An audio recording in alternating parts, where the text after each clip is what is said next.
For public officers for 2 years. The Salaries and Remuneration Commission cites fiscal challenges and efforts to tame runaway wage bill as the main reasons. Hardest hit will be teachers and elected officials who have in the past been clamoring for a pay hike. For the last 6 years, the government has been battling a stubborn high public wage bill that has increased from 526 billion in 2013-2014 to 827 billion shillings in the current financial year. The bill has worsened in the last 5 years as most counties embarked on a hiring spree to complement their existing workforce.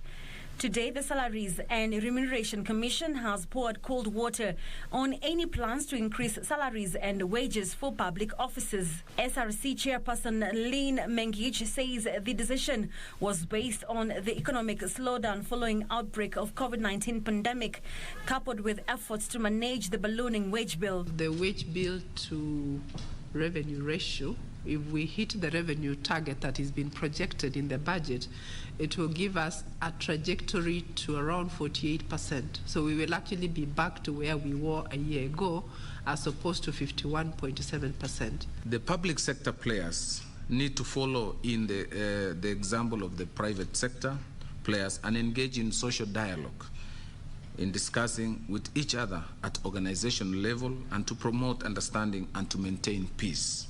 According to the SRC, in the 2019-2020 financial year, the wage bill increased by 32 billion shillings as compared to 795 billion shillings in the 2018-2019 financial year. A fiscal consolidation strategy from the National Treasury to International Monetary Fund indicates that the government will freeze hiring and pay hikes to reduce to 5.4% of GDP in 2020-21 to about 3% of GDP by 2022-2023. The SRC, however, says ongoing pay talks in various institutions will proceed as planned. Mengich says the pay hike freeze is expected to tame the unsustainable wage bill as the government redirects the thin resources to strategic priority areas that will jumpstart the COVID-19 ravaged economy.